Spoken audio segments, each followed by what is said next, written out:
ভারতকে হারানোর জন্য নিউজিল্যান্ড কিন্তু প্রস্তুত। চ্যাম্পিয়ন ট্রফি 2025 সালে ফাইনালে ভারত ভার্সেস নিউজিল্যান্ড কিন্তু মোকাবেলা করতে যাচ্ছে আগামীকালকে 9 তারিখে কিন্তু ফাইনাল ভারত ভার্সেস নিউজিল্যান্ড। সেখানে আমার পছন্দের টিম কিন্তু নিউজিল্যান্ড ব্ল্যাক ক্যাপস। আমি যখন ক্রিকেট খেলা বুঝি তখন থেকেই কিন্তু বাংলাদেশের পর কিন্তু নিউজিল্যান্ডকে সাপোর্ট করি। তো নিউজিল্যান্ড আমার একটা ফেভারিট টিম। কেউ যদি আমাকে জিজ্ঞেস করে যে আপনি কোন টিম পছন্দ করেন বাংলাদেশের পর, আমি এক কথা উত্তরে দেব যে বাংলাদেশের পর নিউজিল্যান্ডকে সাপোর্ট করি। কারণ নিউজিল্যান্ডের প্লেয়ারগুলো অত্যন্ত খুবই ভদ্র নম্র আমার কাছে মনে হয়, এবং পুরো বিশ্ব জানে নিউজিল্যান্ড কিন্তু ভদ্র টিম। সেখানে টিম ইন্ডিয়ার সাথে কিন্তু খেলা, এবং নিউজিল্যান্ড যদি আগামীকালকে টসে যদি ফিল্ডিংয়ের সিদ্ধান্ত নেয়, মনে করবেন যে 60 বা 70% কিন্তু ভারত কিন্তু হেরে গেছে। এবং নিউজিল্যান্ড কিন্তু সাউথ আফ্রিকার এগেইনস্টে যে ম্যাচটা খেলছে, জাস্ট আনবিলিভেবল ম্যাচ খেলছে, জাস্ট আনবিলিভেবল।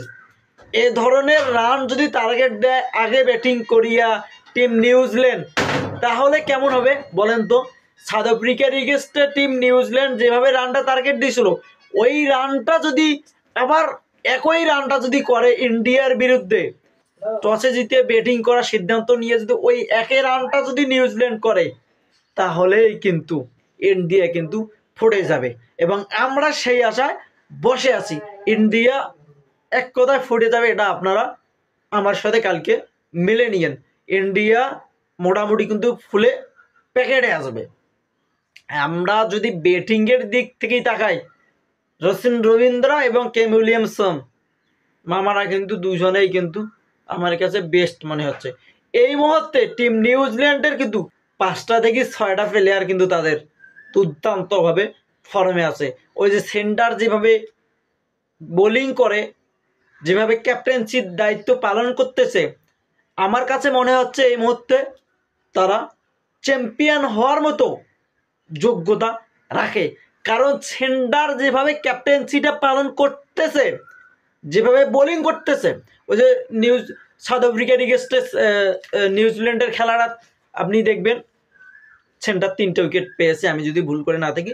সে ভালো দুর্দান্ত বোলিং করেছেন, এবং ওই বোলিং অ্যাটাকটা যদি ইন্ডিয়ার এগেইনস্টে যদি করে, তাহলে হয়তো ভালো হবে। রোহিত শর্মা, বিরাট কোহলি, কিং কোহলি এবং ব্যাকটি কিন্তু পাশাপাশি ইন্ডিয়ার কিন্তু অনেক ভালো ব্যাটিং আছে, ফিল্ডিং আছে, তারা বোলিং আছে।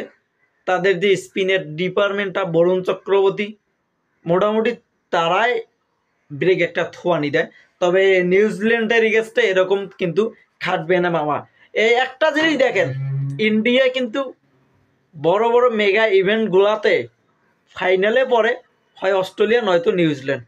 এইখানে আসিয়াই কিন্তু ইন্ডিয়া কিন্তু হারিয়ে যায়। তাহলে কি বিশ্বকাপের মতোই হতে চলছে? অস্ট্রেলিয়ার এগেইনস্টে যেভাবে ইন্ডিয়া হারছিল, অস্ট্রেলিয়া ইন্ডিয়াকে যেভাবে কেঁদিয়ে কাপটা নিয়েছিল, সেটাই কি এবার হবে? হ্যাঁ, অবশ্যই হবে। নিউজিল্যান্ড কিন্তু ইন্ডিয়া কাঁদিয়ে তারা কিন্তু চ্যাম্পিয়ন ট্রফির কাপটা কিন্তু নিজেদের ঝুলিতে দখল করে নিজেদের দেশে কিন্তু নিয়ে যাবে।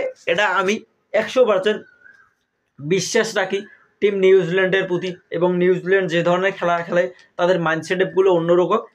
তবে ভাই নিউজিল্যান্ড, রচিন রবীন্দ্রা, যদিও তোমার বাড়ি টিম ইন্ডিয়াতে, তোমার বংশভূত যেহেতু ইন্ডিয়াতে, তুমি ইন্ডিয়া কোনোভাবে ছাড় দিবে না, রচিন রবীন্দ্রা, তুমি দুর্দান্ত একটা সেঞ্চুরি মারি দাও। কেন উইলিয়ামসন, তার জন্য হলেও কিন্তু চ্যাম্পিয়ন ট্রফিটা কিন্তু দরকার। হয়তো এই ম্যাচটা খেলে বা ফাইনাল ম্যাচটা খেলে চ্যাম্পিয়ন ট্রফি থেকে, এইটাই তার শেষ ম্যাচ। কেন উইলিয়ামসনের এটাই তার শেষ ম্যাচ হতে পারে। হয়তো অবসরের ঘোষণা দিতে পারে স্মিথ, মুশফিকুর রহিম যেভাবে ঘোষণা দিয়েছে, হয়তো তিনিও এরকমভাবে ঘোষণা দিতে পারে। তবে তার জন্য হলেই কিন্তু চ্যাম্পিয়ন ট্রফির কাপটা তাদের দরকার। চ্যাম্পিয়ন ট্রফির কাপটা আমি মনে করি নিউজিল্যান্ড কিন্তু জিতে যাবে, নিউজিল্যান্ড কিন্তু পেয়ে যাবে। এবং নিউজিল্যান্ডের জন্য অভিনন্দন, শুভকামনা। আগাম হইল তোমরা ভারতকে ফুল প্যাকেট করে দাও। হে তোমরা ভারতকে ফুল প্যাকেট করে দাও, ভারত জনে কথা বলতে পারে না এবং আমরা যেন বাংলাদেশ থেকে বসে তাদের টিভি ভাঙার আওয়াজ শুনতে পারি। বেস্টার প্লাক।